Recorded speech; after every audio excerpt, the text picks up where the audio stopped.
دوستان عزیز و همراهان همیشگی ما، من علی هستم و خوش اومدیم به چنل خودتون. آقا رو بچه، امروز اومدیم بهتون آموزش گلد، پلاتینیوم، داماس و دایموند رو بهتون یاد بدیم که چجوری گلدش کنین، داماسش کنین، بخش پلاتینیوم کنین، داماس کنین و گلدش کنین. بله، خب اول ما میرسیم به سراغ گلد کردن اون گان. یعنی شما باید این بخش رو تکمیلش کنین. خب اولین بخش چیه؟ اولین بخش بهتون میگه که شما برین و 600 تا کیل بگیرین. 600 تا کیل باید با تایپ 25 بگیرین. فرقی نمیکنه، بستگی به اون گان داره. مثلا توی SMG 400 تا هستش، گانا 300 تا، تایپ هم 350 تا هستش. خب شما میایین مثلا 350 تا، 600 تا، هر چقدر که اینجا گفته میان کیل میگیرین. فرقی نمیکنه هدشات باشه، هیپ فایر باشه، لانگ برر باشه، از روی فرقی نمیکنه، هر چیزی که فکرشو میکنین. فقط باید یه پلیر رو بکشین. 350 تا پلیر رو باید با اسنایپ بکشین تا این کلش باز شه. خب دومی چیه؟ دومی هیپ فایره. درسته، دومی هیپ فایر هستش. بله، شما میایین کیل هیپ فایر میگیرین. حالا این کیل چجوریه؟ روی اسنایپ شما باید بشینین روی زمین، یعنی شما باید بشینین روی زمین و کیل بگیرین. برای اسنایپ اینجوری دومی، ولی برای بقیه گانا، اساد رایفل، SMG و شاتگانا، کلتا و بقیه گانها به جز گانهای اسنایپ، مخصوص گانهای اسنایپر، یعنی شما باید بشینین روی زمین و کیل بگیرین. خوابیدن هم حساب میشه. خوابیدن هم حساب میشه، چه نشستن چه خوابیدن حساب میشه. بازم شما باید 45 تا کیل بگیرین. دومی چیه؟ دومی لانگ برره. بله، دومی لانگ برره. لانگ برر چیه؟ لانگ برر یعنی یک کیل فاصله دور باید بگیریم.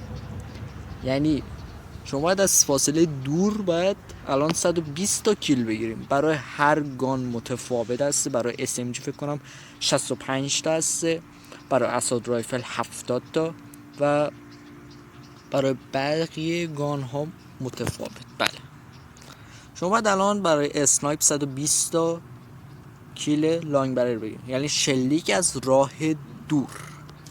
خب بعدی کیل با اچیومنت هستش. 5 تا میری اچیومنت میچینی، فرق نداره، به دلخواه خودت. 5 تا میری، مهم نیسته، هر جور که خودت سلیقه داری. مهمم نیست مثلا آن چنال شیک و اینجور چیزا باشه. 5 تا اچیومنت که خودتون دوست دارین میرین میچینین و باش میرین 125 تا کیل میگیرین. بعدی کیل هدشات هستش. بله، کیل هدشات فرقی نمیکنه شما اونو با هیپ فایر گرفته باشین یا از طریق لانگ برر گرفته باشین، فرقی نمیکنه. فقط شما باید هدشات کنین انمیو. وقتی هدشات کنین 50 تا کیل هدشات بگیرین، بهتون کلشو میده. و اما آخرین گزینه 60 تا کیل بدون اچیومنت و برای همه گانا فکر کنم یکسان باشه. گانا یکسان هستش. برای پلاتینیوم شما باید چیکار کنین؟ و این از گلد کردن. آقا میرسیم سراغ پلاتینیوم. پلاتینیوم چیه؟ پلاتینیوم فرقی نداره، مثل همون گلد کردن ولی یه خورده دشوارتره. حالا شما باید چیکار کنین؟ شما اگه میخواین مثلا اساد رایفل LMG گلد کنین که خب پلاتینیوم کنین، شما باید همه اینا رو گلد کرده باشین تا پلاتینیوم برای شما باز بشه. اگه میخواین اسنایپتون مثلا پلاتینیوم باز بشه، شما باید کل اسنایپ ها رو گلدشون کنین. این از این. و اما میرسیم به چی؟ میرسیم به آخریش که همون داماس هستش. شما برای داماس باید چیکار کنین؟ شما برای که داماس رو بازش کنین، کل اینا رو همراه اسنایپ ها، اساد LMG ها، SMG ها و شاتگان ها و اینا رو باید همه رو گلدشون کنیم. یه دونه گانم نباید آقا جان مثلا گلد نشده باشه. همه رو باید گلدش کنین. همه رو که گلد کردین پلاتینیوم پلاس بله داماس براتون باز میشه.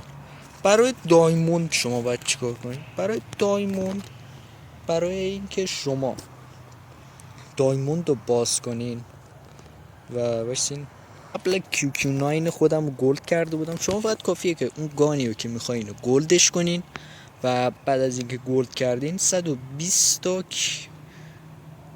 هر یه مچی که شما میرین 10 تا کیل باید بگیرین باش. 10 تا دونه کیل به ازای هر مچ که میرین و فقط این امکان روی مولتی پلیر در حال حاضر امکان پذیر هستش. توی بتل رویال اصلا غیر قابل استفاده هستش و اصلا نمیتونین هیچ کاری کنین.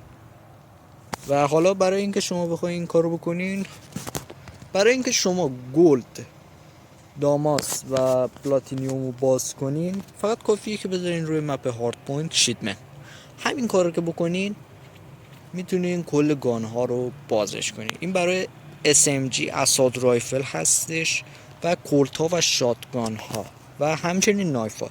برای اینکه شما بتونین اسنایپتون رو گلد کنین بعد بیاین روی این مود و این مپ رو انتخاب کنین. این مود فقط مخصوص اسنایپ ها و اساد رایفل هستش که برای یک سری از لانگ بررهاش میتونین خیلی ایزی گلدش کنین. برای دایموند شما بایستی بیاین توی این مود و 20 تا کیل بگیرین. همین. عذرخواهی میکنم بخشید. عذرخواهی میکنم. شما اون گانیو که برداشتین فقط کافیه که 10 تا دونه کیل بگیرین، بقیه‌اش دیگه مهم نیست. مثلا میتونین با نایف برین کیل بگیرین، با نایف میری کیل میگیری و تمام. برای اینکه شما نایفتونم گلدش کنین یه ویدیوی جداگونه، اینکه شما نایفاتونم بتونین گلدش کنین اینجا نوشته که 50 تا کیل باید بگیرین و همطور که میبینین یک سری پرک هم باید بگیرین. اینجا گفته که 3 تا کیل بدون اینکه توقف کنی باید بکشی. اما کیل نشسته و 2 تا کیل پشت سر هم بگیر. پرک با چی میگه اسمش، یه پرک چیز داره اونم باید بگیری. اون یکیش خودش باز میشه. حالا اون پرکی که هستش چیه؟ اون پرکی که هستش شما بایستی این پرکو برداری. این پرکو برمیداری میری داخل مپ هارد پوینت و کیل میگیری و همین آسونی و ایزی. و همچنین یه دونه از ماموریت هاشم کیل نشسته بود. فراموش نکنین و تا یه ویدیو دیگه فعلا خدافظ.